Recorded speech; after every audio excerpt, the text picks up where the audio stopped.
Hi everyone, welcome to the Diamond Mothering with Lisa and Caroline. We are here to create a beautiful place for mums.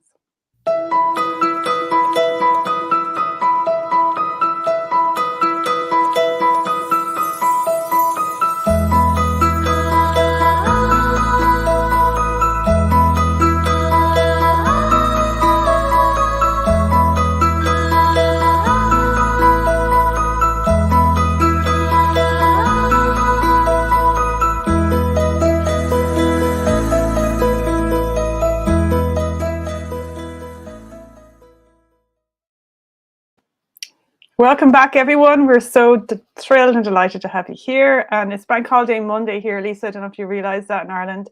We're in the May Bank Holiday weekend, and I hope everybody's enjoying themselves and having a nice rest. And we're delighted to have the beautiful spring colours and everything in Ireland again. Everything is coming back into life. So today, we wanted to have a little talk about what's the difference between, mental health and emotional health. And I'm curious for us to open up that conversation because we are in this global pandemic of mental health issues, I suppose. And really the way I see it is that it's actually bringing everything up that was hidden. Everything that was hidden needs to come up to the light to be kind of processed. And there's a lot of support around mental health in the world, but I don't think there's that understanding around the emotional health.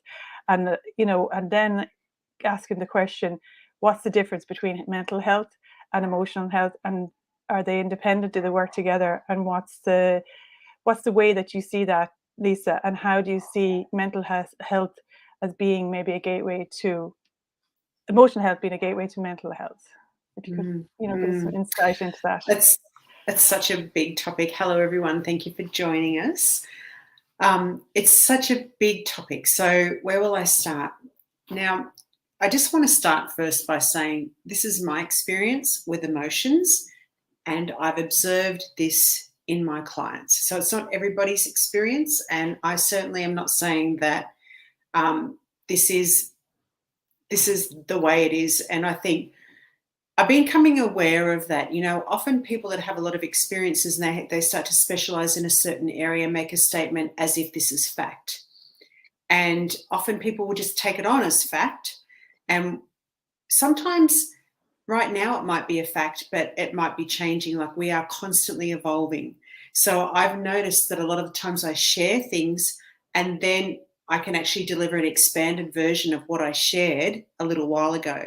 So I'm very hesitant, and I don't think it's right actually to deliver things as fact, because I think I can share my observations and what I feel to be the case from my experiences and my observations. And that's where I want to come from today, because I think this has been quite a personal thing to me too, in dealing with people that are close to me. So it's really good that we're talking about this. So from my experience, I've noticed that when people are in touch with the way they feel, that they can process the feeling that they're having in this moment.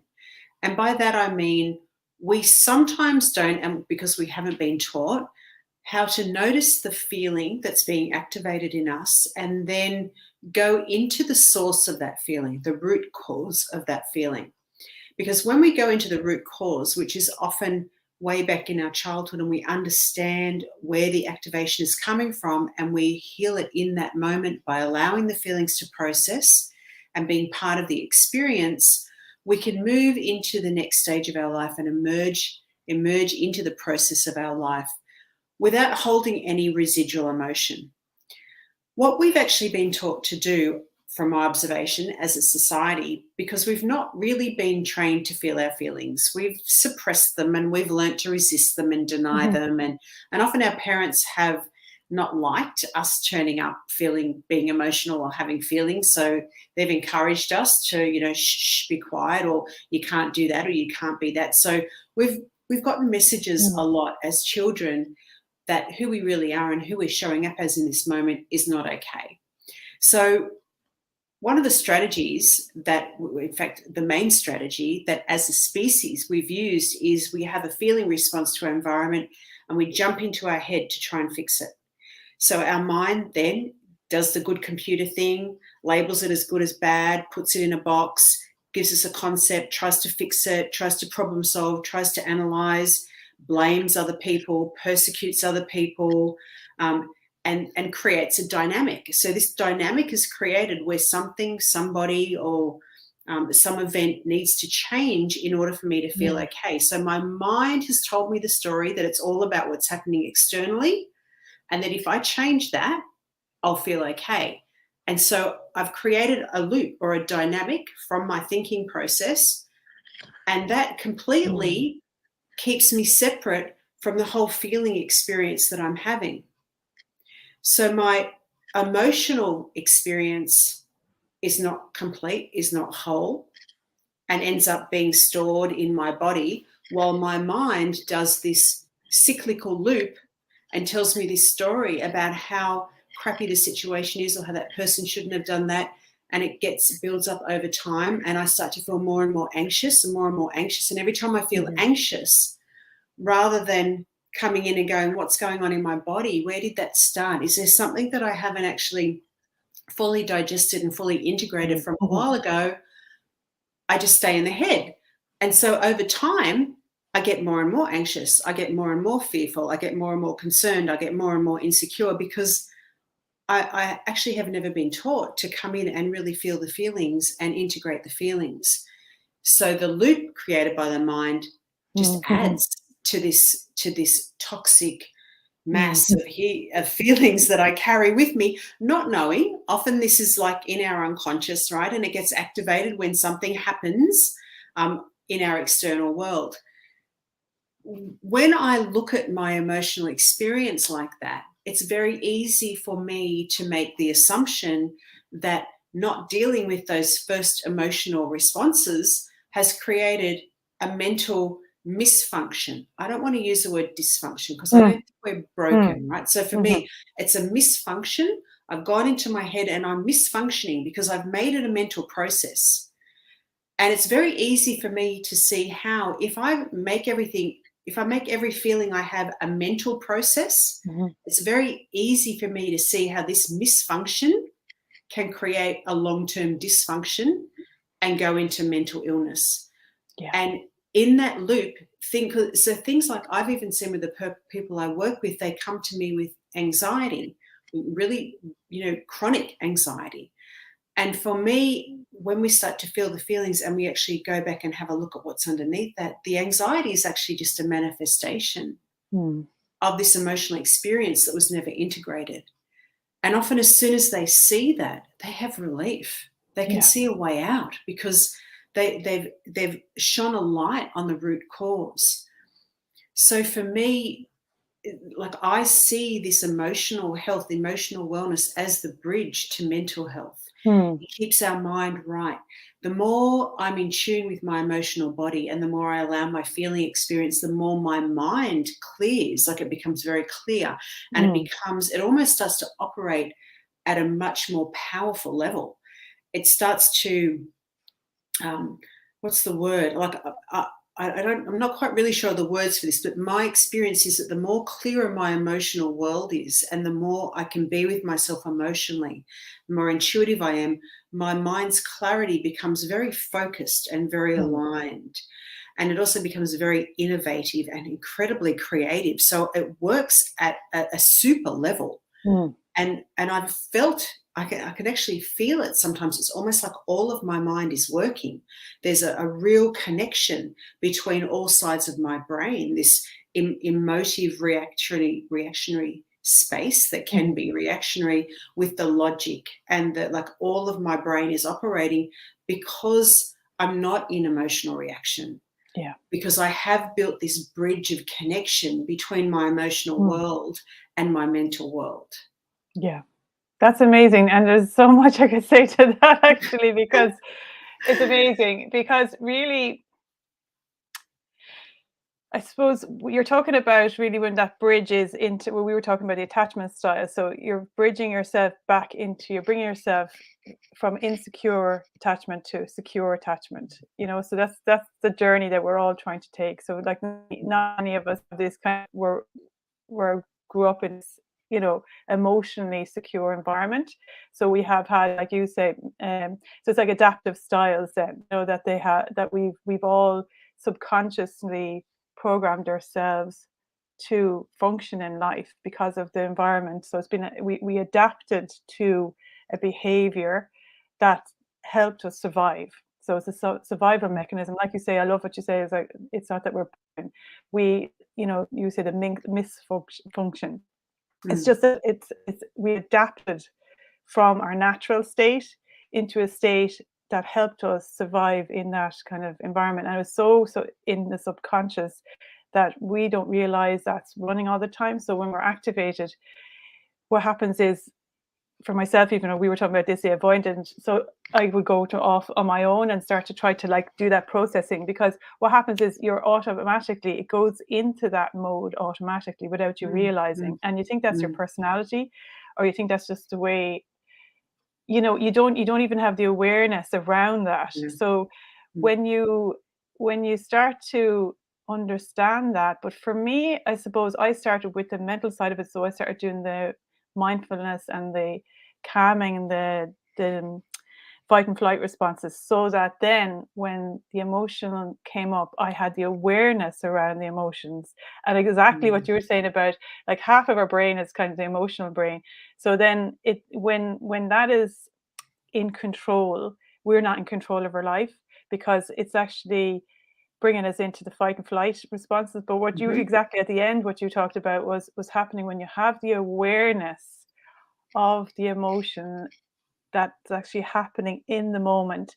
That gives you the power to move into your executive functioning, into your prefrontal cortex, which helps you to become very focused, very creative, and become an action, I suppose, active in the world, so that you can bring your skills and talents into the world.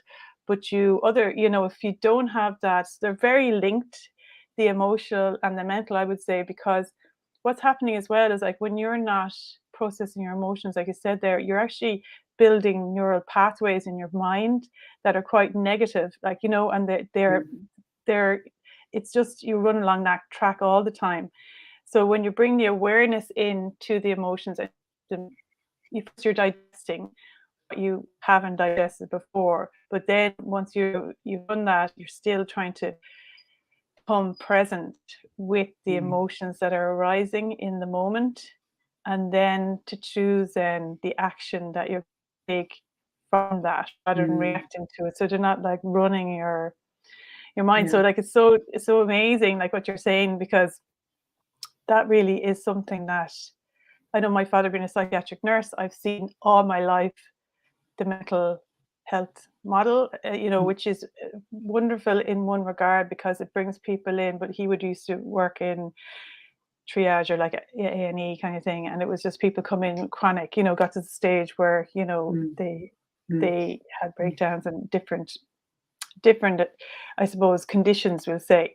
So like that misfunction was what was running them as such, but it would be amazing to feel that if there was more awareness around the emotional health, that could really kind of help to heal, but also kind of, like a restoration, I suppose, of the psyche, so that we can move into the creative beings that we are here, to be, so it's really the healing journey, and it's a beautiful, so they kind of, it kind of blends together, doesn't it? Like they sit together, but I just don't think the mental health works without that understanding of the emotional health, Yeah, I totally agree. And that's the talking about that, the separation. If you come into the cause of our suffering, the cause of the pain, the cause of the emotional disturbance that we feel, is because we have separated from our true essence, our true intelligence, our center, our heart, if you like that place of,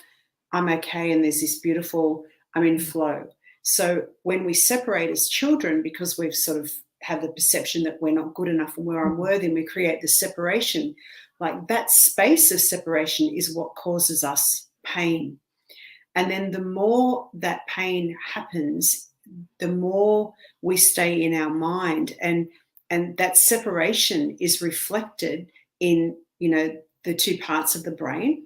Like when we're reactive, we can't be logical when we're reactive. We, like, Yes. if you're ever totally activated, like sometimes you can just feel completely out of control. So the separation happens in the brain. We project the separation as the gap, right? So I always feel like my life is not quite good enough. I always feel like there's something missing, like there's something, and you've got this real inner sense of like this gap, and you do everything to try and sort of satisfy that hole, but you can't quite get there, and that's Mm-hmm. because of this separation. So for me, understanding that my emotional reactions is about this separation, and actually integrating that, and coming into wholeness, and coming into the fullness of myself, and feeling all of my feelings, and being emotionally present. And it's almost like my heart then comes into my mind. So my heart is being, that beautiful sense of wholeness is also brought into my mind. And then I'm operating from that place, from this place of natural mental functioning, how we have been born to function Yeah. before our feeling world was separated from our mental world, because that's what our culture and our society does. It separates our heart from our head. We've got a big focus on the head. The heart's completely shut down, and the heart is actually where our power is, where our healing is, where our courage is, where our sovereignty is, where our agency is. And yet, if we're in our head all the time, we can't even access that to heal. So it's no wonder that we create these mental loops that get worse and worse and worse over time, and more chronic, because our heart is our healing force. And yet, what have we done? We've shut it down because we can't feel the emotion. And over time, the pain of that emotion gets so great, not because the emotion is so painful, but because the separation, Yes. we are so separate from who we are. That is what's painful, Yeah. not the emotions that we're feeling. And we get into these chronic states where we can't look at our emotions because we perceive that that's where the pain is. We're not taught to actually go there and heal that. Like often that's not something that our culture encourages. It encourages, let's deal with the mental illness. Let's medicate it. Let's self-medicate it, Yeah. It's like it's the pressure of pushing it down nearly, is that, it's Yeah. trying to keep it separate all the time. But then people have mechanisms within themselves that they don't have, an ability to. That's why they need, coaching and people to help you kind of unlock that. And the safe space is something Yeah. that, like, energetically, even just sitting with somebody that you feel safe with, it's a co-regulation, that happens, because Yes, it's like you absolutely. can't do it on your own. Like, Mm. we're designed to be in relationships where and if people are to isolate themselves sometimes because they've had poor relationships, but actually it's trying to get them into a state that they can trust someone to be able Mm. to sit with, and then to be able to kind of, that arises in them, then that they can feel safe enough. Gradually the emotions will naturally come Yeah. back, come up, and it's very possible, and it does happen, like, the way that you can actually melt that, and you can start to kind of, Mm. start to blossom, like we talk about. And what's amazing is, like, I love what you're saying at the end, that it's because, for me, I feel it's like going from the head to the heart, but then from the heart back up to the head, and you're using Yeah. your, so it's like kind of going from the fear part of the brain into the head, then coming back up, but going to the executive functioning, so you can bring Mm. your skills and talents into the world. But you're joining life again, Yes. Yeah. you become alive then, because you're also That's then right. you're joined into the interdependent, interconnected, you know, field of life itself, and then that starts to inform your actions. So then once you're into there, you're into the inspiration, you're into the flow, you're into the creativity, you're into the solution, problem solving, the goodwill for all, so that's the kind of, Mm. that's the journey, which is really amazing. That, I suppose, for us, even, like, we've chosen to go on that path and that journey, which is it's a journey of self-discovery, and it has been very illuminating even since we started Yeah. working together, but the fact that Yeah. we kind of, what we are learning, we can teach, which is Yeah. amazing, because you can see the process and how it evolves, and I think the emotional work is just so key, and I just Yeah. thank you so much, Lisa, for explaining that to everybody, and I hope people will get some kind of guidance from that. And I know I'd love you to share again about what your you've got a show coming up in... Yes, yeah. So I'm going to be presenting at the Mind, Body, Spirit Festival in Sydney. If you're local to here, 26th, 27th, 28th and 29th of May. So come along. I'll be giving some talks on the process of going through into emotional empowerment and actually taking you through those keys. I've got a little booth that you can come and meet me, and I've got discounts and things to give away and offers available as well during the time. So that should be very exciting. I'm looking forward to meeting people and connecting, especially with mothers, and really, really, really, really inviting mothers to step into the greater cause, which is tapping into the potential of the mother-daughter relationship to shift the culture that we're experiencing around women, because the culture really, really, really needs to change around women. And if we start with that beautiful relationship, that can be so powerful when its full potential is unlocked. I think that that's such a fantastic place to start. Amazing, Lisa. And everybody, please flock there to see Lisa. And she's signing our book as well, aren't you? So grab a copy, a discounted copy if you see her at the stand. So thanks very much, Lisa. We finish up there. We actually went over her time, but yeah, it was just so amazing to get that clarity about the emotional and the mental health of the connection. Thank you for that. Thank you, Caroline. Thanks everyone for joining us. Thanks everyone. See you on Wednesday. Bye. Bye.